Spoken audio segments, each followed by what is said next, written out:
Closing arguments tonight a little differently than we normally do because we want to get right into this story because I have so much video and audio to share with you tonight, plus expert analysis. And last night on this program, we talked about Johnny Depp and Amber Heard. It was the one-year anniversary of that verdict. And I think we all can agree that the nature of this relationship was extremely toxic, and these two people never should be together ever again.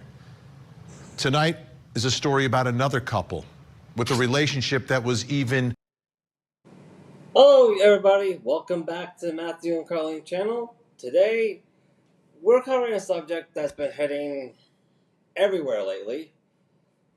We're covering a subject about an OnlyFans model who turned into a killer by essentially deleting her boyfriend.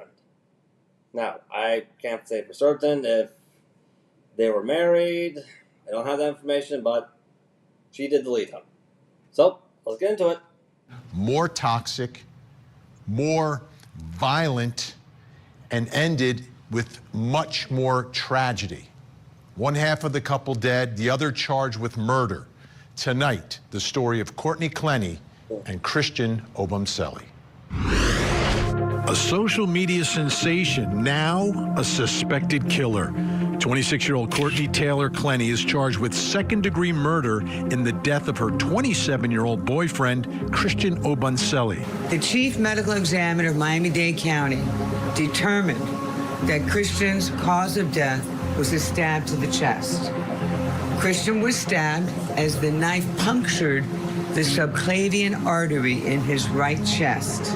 It all happened following a fight at the couple's luxury apartment in Miami's upscale Edgewater neighborhood. And prosecutors say fights were common in this volatile relationship. Evidence gathered during the investigation of Christian's death showed that since November of 2020, he and the defendant, Clenny, had been involved in an extremely tempestuous and combative relationship. The prosecutor's office would later release text messages where Obumseli confronts Clenny for slashing him with a knife more than once. They also released secret audio recordings taken by the victim. Don't touch me! What is going on? Like, what are you gonna get this mad at me when I'm apologizing to you? No, Christian. Like, you're thinking I'm doing it on Drop your attitude. Drop your high pitch. Okay, I'm not doing it on purpose. You're so sorry. You know well the right thing to do is to tell me. Yes, and I am so sorry. So shut up and let me slap you. Officials say their apartment building management received so many complaints about their loud fights, they came close to being evicted. Building cameras captured this fight in February, just weeks before Obumseli was killed. Clenny's attorney notes that the elevator video does not depict the events leading up to the altercation, and in a statement said Obumseli was the abuser, the worst kind of abuser. Okay, that's a little BS, everybody. Because, yeah, admittedly, I will admit that the attorney is right. The video recording in the elevator does not show anything that transpired before they got in there. However, it clearly shows that the person who struck first was the woman. It clearly is. The woman was the one who is the aggressor. She was the one who attacked the man. Literally. He would manipulate and abuse Courtney in private when he thought nobody was around. Her attorney claims she was acting in self-defense after Obumseli attacked her. In his statement to Court TV, Frank Prieto states, "It is an absolute injustice to charge a victim of domestic violence and human trafficking with a crime." He went on to say, "We will vigorously defend Courtney and clear her of this unfounded and baseless charge." This body cam footage was taken the day before the stabbing. right now, like, I have not always been a victim, but, like, right now, I'm a freaking victim in the situation. I'm scared to go downstairs. All right, so what do you want to say? I want to be like, I want to be like exonerated, I guess, of like anything wrong. And I want him, okay, the police are here. I want a restraining order against Christian Gonzalez. The OnlyFans star. Okay, so they're accusing the man of being an abuser and a human trafficker. Oh, and the woman also wants to get exonerated. Yeah, hate to break this to you, madam, but the footage clearly shows that you were the one who initiated the attack. Also, as far as human trafficking goes, well, like I said, I can't really say that you're married. I don't know if they were. I don't have that information. But there are plenty of other legal documents or contracts in both of their names where the woman made perfectly clear she had zero to no intentions of committing to her end of. So, yeah, doesn't matter which way I look at this. If there's anybody who should be accused of human trafficking, it's definitely the OnlyFans model here. Because she's the one who is signing contracts with that man that she has zero to no intentions on ever truly committing to. And let's be honest here, she's asking to be exonerated early on before ever being taken to a court. I'm pretty sure that's a contrite confession or acknowledgement of consciousness of guilt. I'm pretty certain it is. First rose to fame as a bodybuilder. My name is Courtney Taylor, and I'm about 8 days out from my first show, the NPC West Coast Classic. And today we're going to hit some back and vice, so let's get started. She soon became a social media celebrity with some 2 million followers on Instagram, where she frequently posted pictures of the man she's now accused of murdering. This homicide has gained some notoriety since the defendant, Clenny, is an internet social media personality and influencer under the name of Courtney Taylor. Now Clenny is finding that her fame has a downside. Yeah, you should go. Because you just killed your boyfriend. Yeah, you did. This was a relationship filled with violence. Lots of violence. They're so young, they've got lots of money, but at the root of whatever brought them together was all of this lashing out. And it's hard to understand, right? Unless you're in it. You know that this takes place all the time, but it's hard to understand why. Why would it happen in this relationship? Is it just jealousy? Is there other thing? Are there other things going on here? Now, all that will be fleshed out during the course of the trial. But at the heart of this relationship, you wonder, two people found each other, there was some sort of connection for whatever reason, moved from Texas, came to Florida, living in a $12,000 a month apartment, right? Life should be good, but it wasn't. It was filled with violence. And she killed him. That's clear. That is absolutely clear. She killed him, took his life with a knife. Now, she's got a defense, self-defense, other things, but she killed Christian. Undeniable fact in this case. This isn't a whodunit. Not a whodunit. It's what was going on and what caused this and what happened in the moment, what was happening in that relationship. These are all the things we're going to go through this hour. But it was clear from the moment it happened that she is the one who killed him. And she was interviewed and spoke to police. We're going to show you the video. Spoke to police, laid it out. There's a history here as well with a little bit of research. But here's the part that I think frustrated a lot of people. From the time she killed Christian, talked to police and everything else, it was 128 days before she was arrested for it. Again, what domestic violence world do we live where there's violence in the household, someone is stabbed to death, and it takes 128 days to make an arrest? What was going on here? Well, let me show you. Well, I can tell you what's going on. is the environment that the feminist movement created, known as believe all women, despite what the U.S. Constitution says about due process.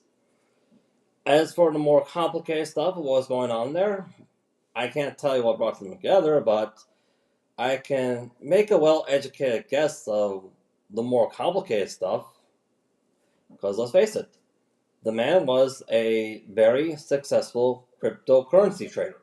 He was. The OnlyFans model in question, who deleted him, well, she made her wealth by selling her body online. Yeah. So, as judging by the behavior, it's probably because that selling sex to men, as well as crying victim for the sole purpose of robbing men of their resources, are probably the only two real skills she ever really worked on developing in her life. So it doesn't matter which way I looked at it, without this man, that woman is most likely going to die. Like she will. She will most likely die if she doesn't have access to that man.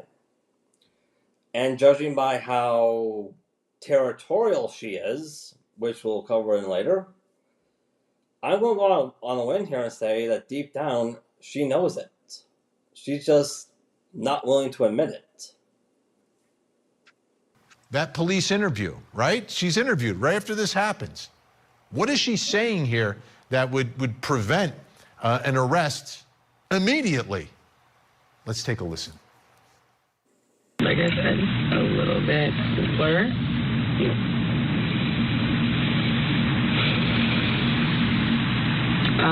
I was doing laundry and watching a Christina Randall, or listening to a Christina Randall video, and tried to call my mom. She didn't answer the first time. And then he came back with a Subway sandwich. Before he left, he recited exactly what I wanted. And I said, I'll text what I want to you. And he said, I know what you want. I said, no, you don't. And he recited it to me before he left. And he got it perfectly right.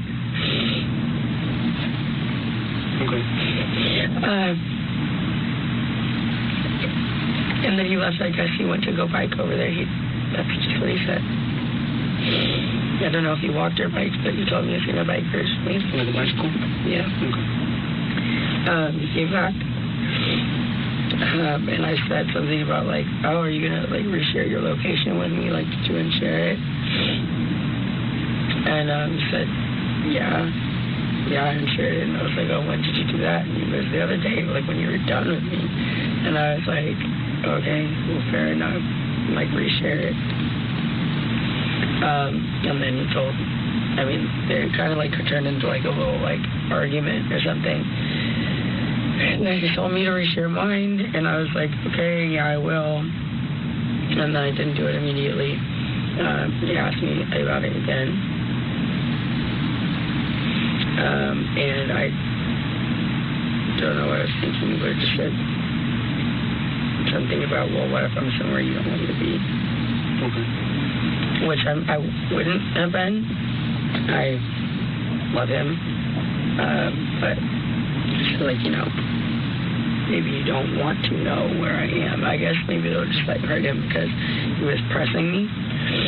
And he ended up hitting me against the wall. And then, I said like choking me on the floor. It's just like, here, look at my neck. And I was like, I'm not saying like choking me like, whatever. But he had my like neck, like and this happened twice before, where I couldn't breathe and I was on the floor. Yeah. I could not breathe, and I don't think that he was trying to kill me, but I was scared, and all 3 times I have been scared. So yeah, I'm on the floor, and he had me pinned and lets me up. I'm on the get my mom on the phone. And I'm just trying to like really remember. Hey, my mom on the phone. And I remember she was standing like against the couch. Like we were obviously it was a big deal at this point. So this happened like over by the door and somehow moved like over into the living room. He was standing by the couch, facing toward the kitchen, and I was in the kitchen. And then he just I could see all the whites in his eyes, and he was like coming at me. And so I grabbed one of these knives. My mom got me for Christmas. I grabbed one of them, and I was like, I swear to God. I swear to God.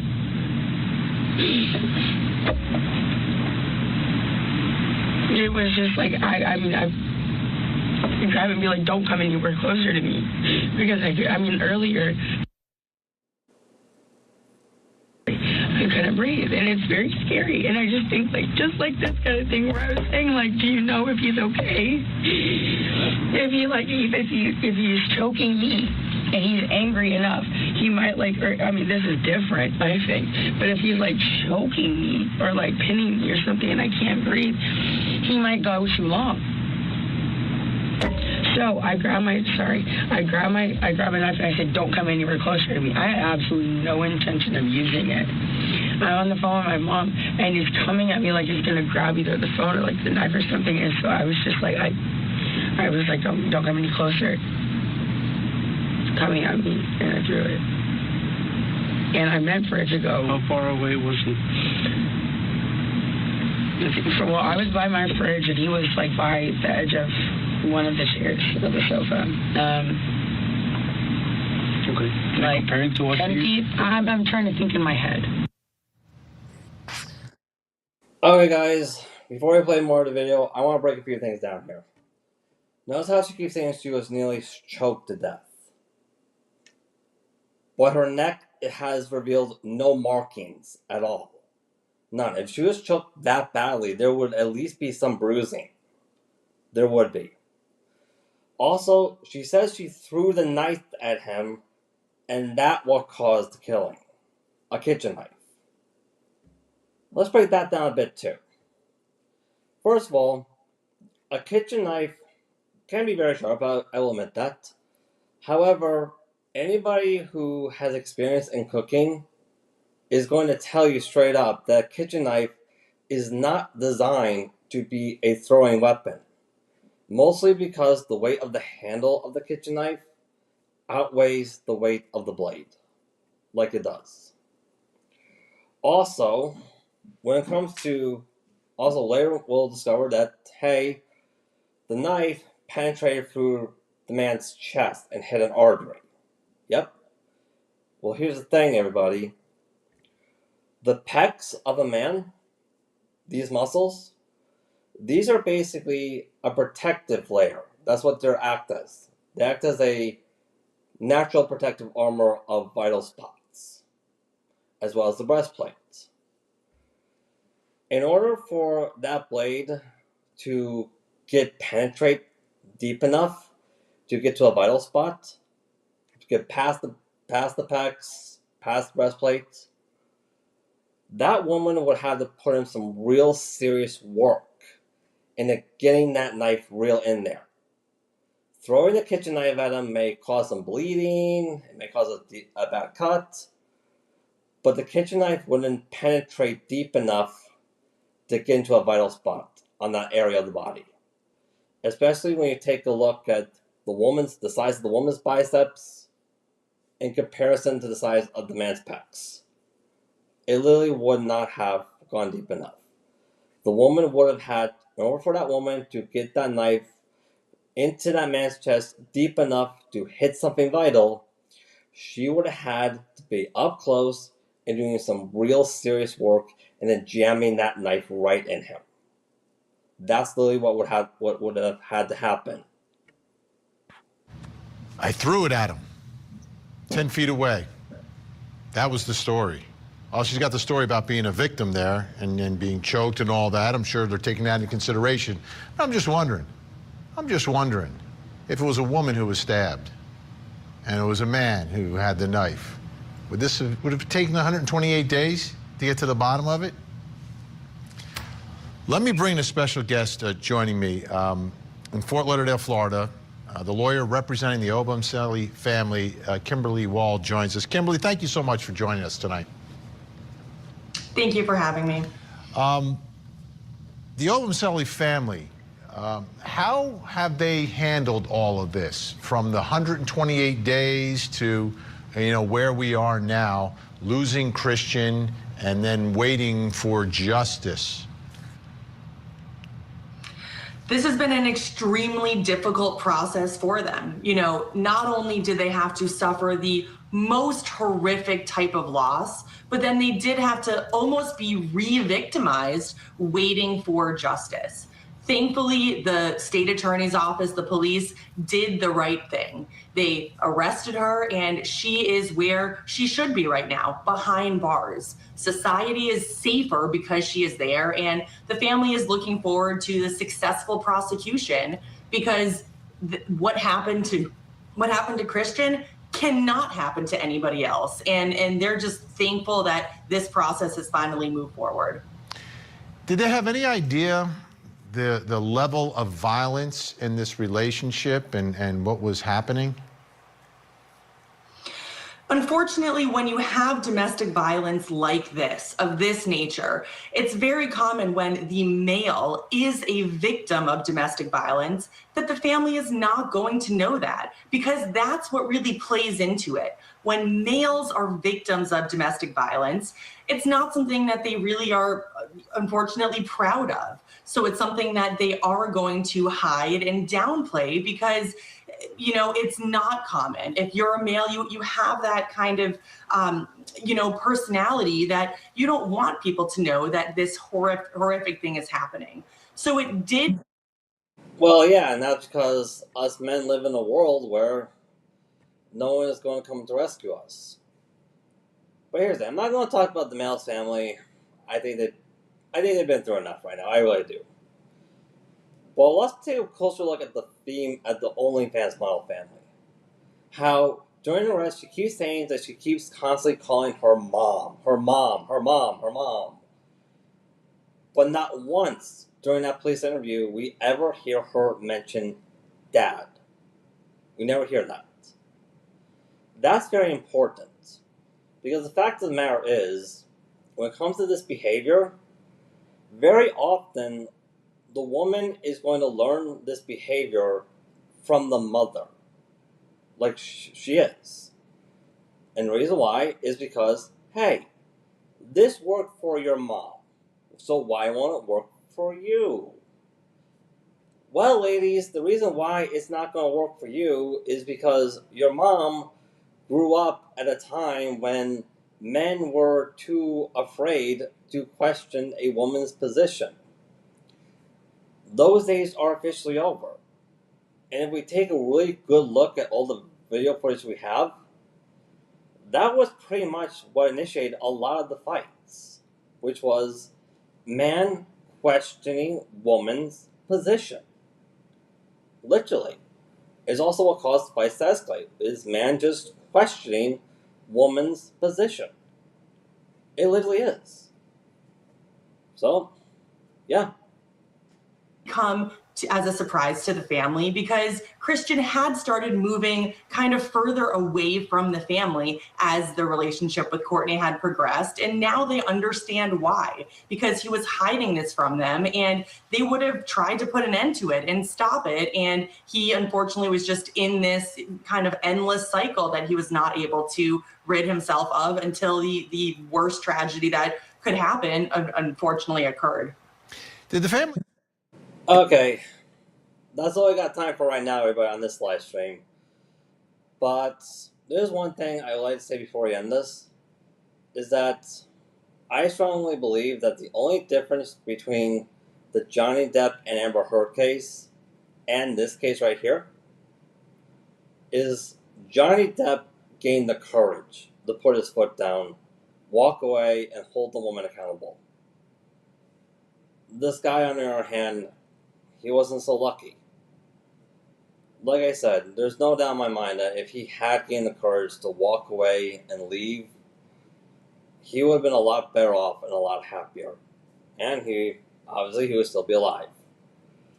Where the OnlyFans model, well, like I said, I'm pretty sure I'm pretty sure that based on her level of territorialness, she's fully self-aware that without him, she's going to die. Because the only skill she ever learned was A, selling her body online, B, crying victim for the sole purpose of robbing a man of his resources. That's literally all the skills I'm seeing that she learned. Anyways, if you like this content, by all means, like, subscribe, hit that notification bell.